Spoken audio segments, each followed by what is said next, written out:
สบายดีมื้อนี้ไอแคร์จะมาสอนวิธีการรีเซ็ตเครื่องหรือว่าการล้างเครื่องใหม่บนอุปกรณ์ของ Apple iOS ทุกรุ่นบ่ว่าจะเป็น iPhone iPad iPod Touch ต่างๆการล้างเครื่องนี้ในกรณีที่ว่าอุปกรณ์ของเรามีอาการต่างๆเช่นเครื่องซ่าค้างหรืออาการอื่นๆรวมไปถึงการปลดล็อกรหัสล็อกหน้าจอในกรณีที่ว่าเฮาลืมรหัสผ่านบ่สามารถเข้าใช้งานได้หรือว่าเฮากดรหัสผิดหลายเทื่อแล้วเครื่องล็อกใช้งานบ่ได้บ่ให้ใช้ iPhone ประมาณนี้ฉะนั้นเฮาจำเป็นต้องได้ล้างเครื่องวิธีการเฮ็ดให้เฮาเข้าไปดาวน์โหลด iTunes ตัวนี้ดาวน์โหลด iTunes แล้วติดตั้งใส่คอมพิวเตอร์ของเฮาลิงก์ดาวน์โหลด iTunes อยู่กล่องวิดีโอนี้แล้วทำการเปิด iTunes ขึ้นมาก่อนการเชื่อมต่อ iTunes กับอุปกรณ์ของเฮาให้เชื่อมต่ออินเทอร์เน็ตก่อนอาจจะเชื่อมต่อทาง Wi-Fi หรือว่าจะเชื่อมต่อทางAircast 3G ก็แล้วแต่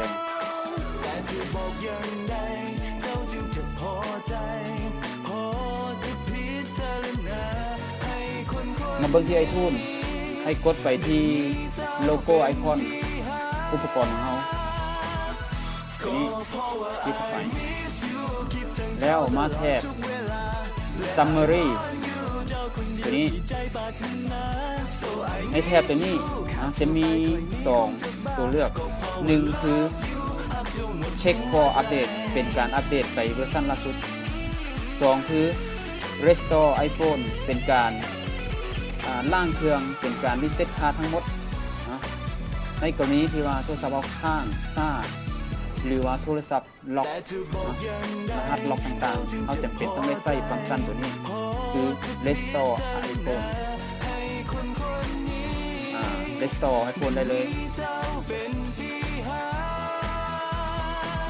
แล้ว iTunes ก็จะทำการกดเช็คเฟิร์มแวร์เพื่อทำการ Restore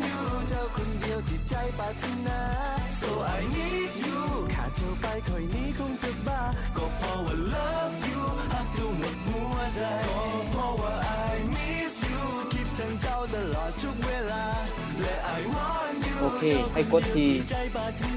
Restore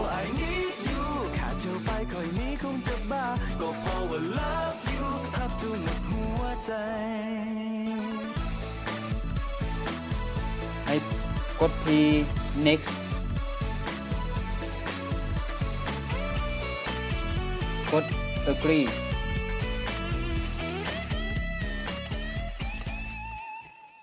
แล้ว iTunes ก็จะทำการRestore ล้างเครื่องให้เฮาอย่างอัตโนมัติ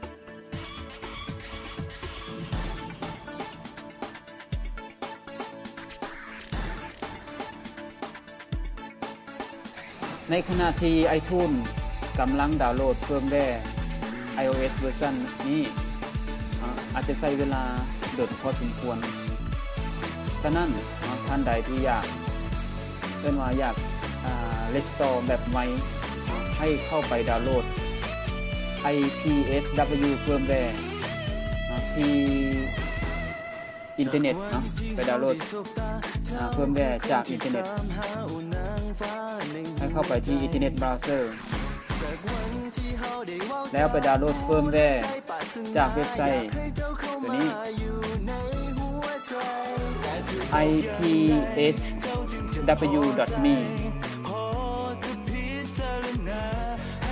เว็บไซต์ตัวนี้เฉพาะดาวน์โหลดเฟิร์มแวร์สำหรับ Apple iOS เท่านั้นแล้วเราก็ไปเลือกยี่ห้ออุปกรณ์ของเรา iPhone iPad iPod Apple TV Apple Watch สมมติว่าเราใส่ iPhone กดไปที่ไอคอนของ iPhone แล้วมันเลือกรุ่นโทรศัพท์ของเราหรือว่าอุปกรณ์ของเราจะมีตั้งแต่ iPhone 2G จนถึงล่าสุดสมมติว่าเราใส่ iPhone 4 GSM กดเข้าไปเลย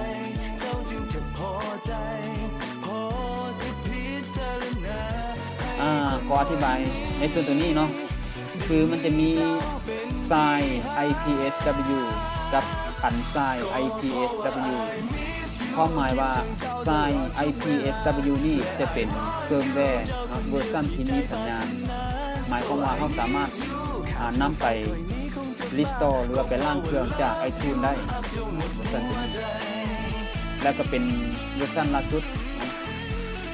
ส่วนอันทราย IPSW เนาะเราจะบ่สามารถไปติดตั้งจาก iTunes ได้เพิ่นว่าเป็นเวอร์ชันเป็น IPSW บ่มีสัญญาณแล้วเจ้าจะทำเครื่องหมายคูณแล้วก็มีสีแดงติดไว้ตัวนี้จะใช้งานบ่ได้ตัวที่ใช้งานได้ก็ที่เป็นสีเขียวเนาะหมายติ๊กแล้วก็เป็นเวอร์ชันล่าสุดให้เราดาวน์โหลดตัวมีสัญญาณนี้กดเข้าไปเลยแล้วมากดที่ปุ่มดาวน์โหลดนี่ดาวน์โหลดโอเคเนาะหลังจากที่ดาวน์โหลดแล้วเราจะได้ไฟล์แบบนี้เราจะได้ไฟล์ IPSW เพิ่มเลยนี้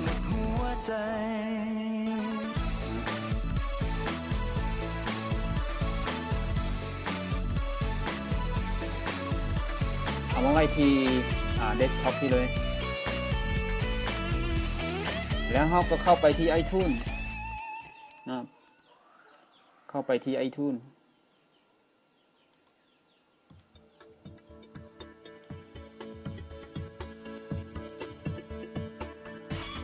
ไป Restore iPhone เนาะ Restore iPhone Firmware จากที่เราดาวน์โหลดมาแล้วเอาดาวน์โหลดมาไว้ที่เดสก์ท็อปของเราให้เราทำการกด Shift นะบนคอมพิวเตอร์ของเราเนาะคีย์บอร์ดกด Shift ตัวนี้กด Shift แล้วมากด Restore iPhone พร้อมกันตัวนี้โอเคเนาะเริ่มเลยเนาะกด Shift ค้างไว้แล้วมากดที่ Restore iPhone พร้อมกันเลย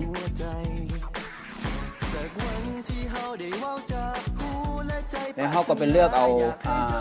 IPSW firmware ที่เราดาวน์โหลดมาเพราะว่าอยู่ที่ desktop ทีนี้กดเอาเลย IPSW แล้วก็กดที่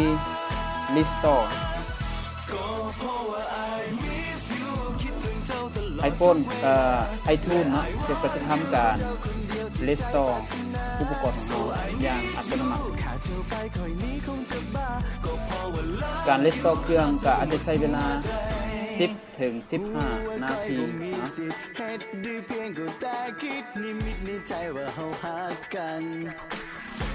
โอเคเนาะมาเบิ่งวิธีการล้างเครื่องในกรณีที่ว่าเราบ่สามารถเข้าใช้งานโทรศัพท์ในกรณีที่ว่ามันเครื่องเขาล็อกแบบนี้เมื่อมันล็อกแบบนี้เราบ่สามารถที่จะเชื่อมต่อกับ iTunes ได้ฉะนั้นเราต้องมาต้องได้ปิดเครื่องก่อนการ Restore จาก iTunes ต้องได้ปิดเครื่องก่อน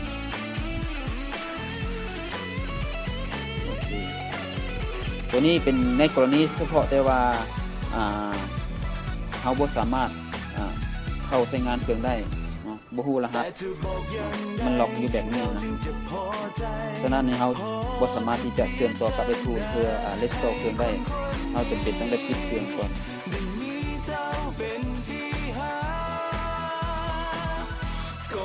โอเคหลังจากที่เราปิดเครื่องเรียบร้อยแล้วให้เราถอดสาย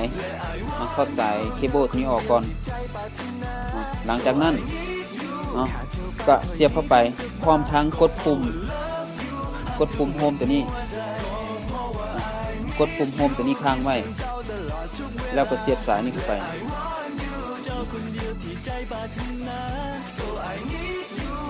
กดค้างไว้นะโอเค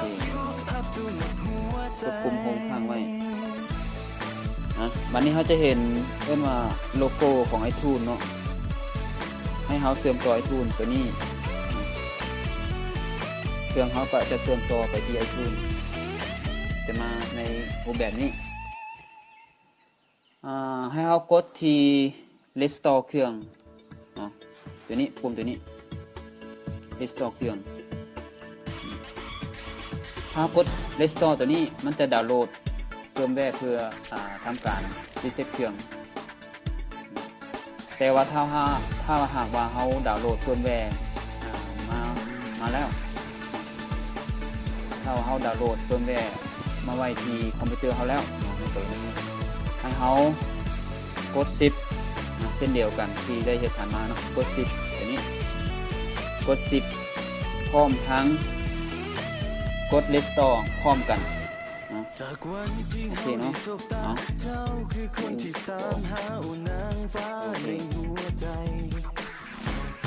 แล้วก็ไปเลือกเอาไฟล์ IPSW ที่เขาดาวน์โหลดมากดเข้าไปแล้วก็ทำ restore จะใส่ในรูปแบบเดียวกันที่เครื่องที่ปลดล็อกได้เนาะตัวนี้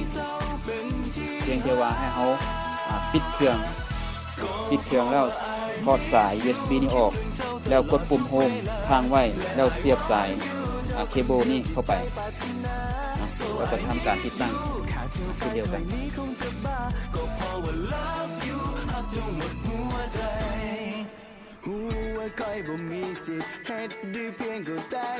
และในอีกกรณีหนึ่งที่ว่าเครื่องมันบุบหรือว่าเครื่องมันข้างในโลโก้ตัวนี้อยู่เนาะเราจะเป็นต้องได้ใส่ในรูปแบบของ DFU mode นี่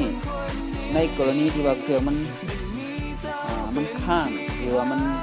มีโลโก้แบบนี้อยู่นะบ่สามารถที่ว่าติดตั้งได้นะหรือว่าติดตั้งจาก iTunes มันerrorต่างๆสมมุติว่าเครื่องมันเป็นแบบนี้ติดตั้ง iTunes error ผิดพลาดต่างๆเนาะเขาจึงใส่กรณีนี้ให้เขาเสียบสายเข้าไปแล้วกดปุ่มตัวนี้ประมาณ3วินาทีปุ่มเปิดปิดเครื่องนี้1 2 3เนาะแล้วพร้อมกดปุ่มโฮมพร้อมกันประมาณ10วินาที1 2 3 4 5 6 7 8 9 10แล้วปล่อยปุ่ม power ตัวนี้ปุ่มเปิดปิดนี่แล้วกดตัวนี้ค้างไว้เนาะปุ่มโฮมค้างไว้ประมาณ10วินาทีเช่นเดียวกันเนาะโอเคหลังจากนั้นโทรศัพท์ของเขาก็จะเข้าสู่โหมด DFU mode มาเบิ่งที่ iTunes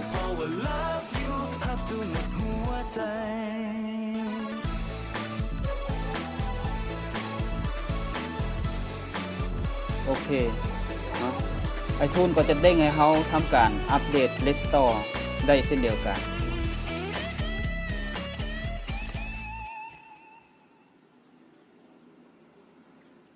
นะกด10อีกกด10แล้วกดที่ Restore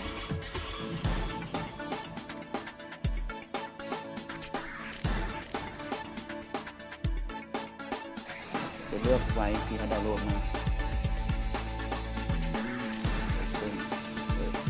Desktop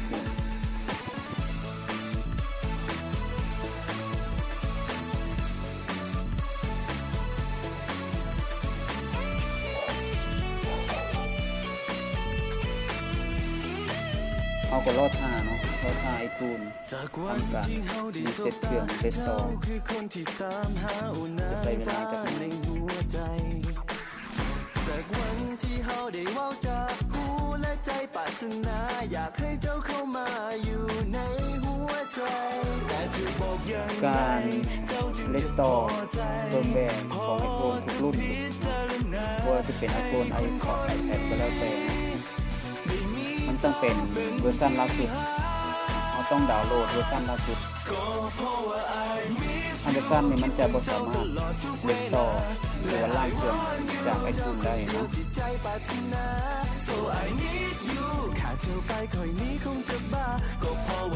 การเลสตอร์จากไอทูนบางครั้งบางคราวก็จะมีการผิดพลาดเออร์เลอร์ต่างๆเนื่องจากว่าการเชื่อมต่ออินเทอร์เน็ตของเขามันโอเคบ่งานแฮงบ่ต่อมาไอทูนนี่เป็นเวอร์ชันล่าสุดบ่เขาต้องดาวน์โหลดไอทูนเป็นเวอร์ชันล่าสุดแล้วก็อัปเดตเป็นอัปเดตวินโดว์เป็นไฟล์ที่จำเป็นอัปเดตแล้วก็สายเคเบิลตัวนี้ต้องเป็นสายที่ว่ามาออริจินอลนะเป็นสายที่ว่าได้คุณภาพ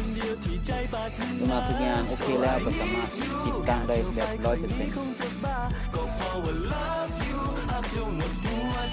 โอเคติดตั้งสำเร็จแล้ว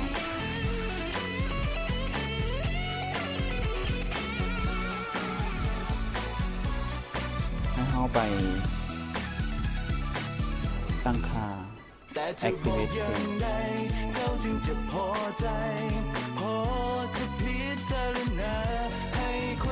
นี่ให้เราเชื่อมต่อ Wi-Fi ก่อนดูว่าเราบ่มี Wi-Fi จะเชื่อมต่อไอทูนเ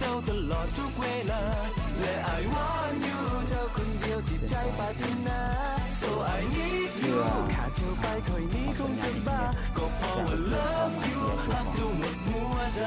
แล้วก็จะมีปุ่มให้คิดถึงเจ้าตลอดทุกเวลาและ I want you เจ้าคนเดียวที่ใจปรารถนาso I need you ขาดเธอไปคอยนี้คงจะบ้าก็เพราะว่า love you รักเจ้าหมดหัวใจการ activate เครื่องนี้ต้องได้เชื่อมต่ออินเทอร์เน็ต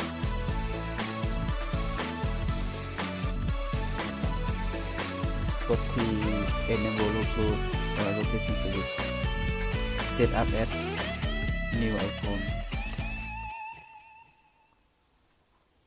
ห้ามผ่าน skip this step skip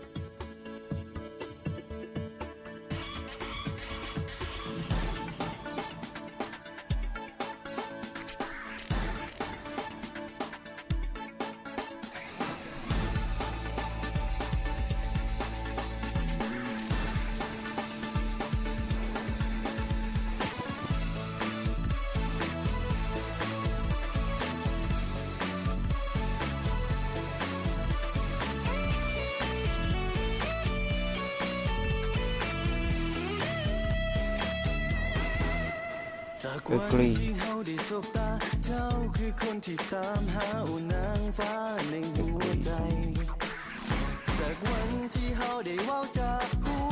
ตัวนี้มันจะให้เราใส่รหัสผ่านล็อกหน้าจอ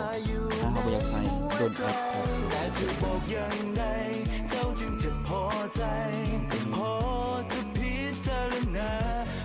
เซ็น Restarted เริ่มใช้งาน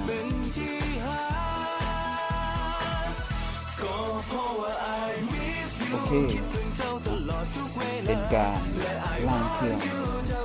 รีเซ็ตเครื่องเป็นที่เฮ็ดเราถ้าเราอยากเตรียมต่อไอทูนมาตั้งค่าที่ไอทูนก็จะถือเซตอัพแอดมิน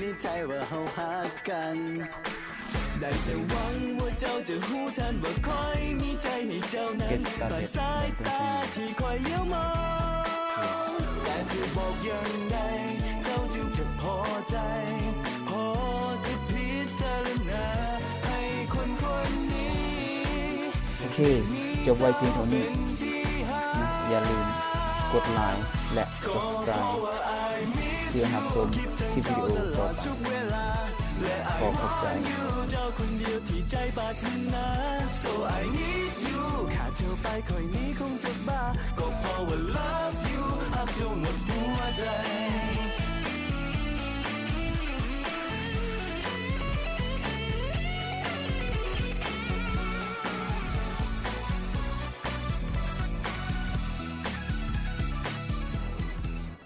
แต่จะบอกยัง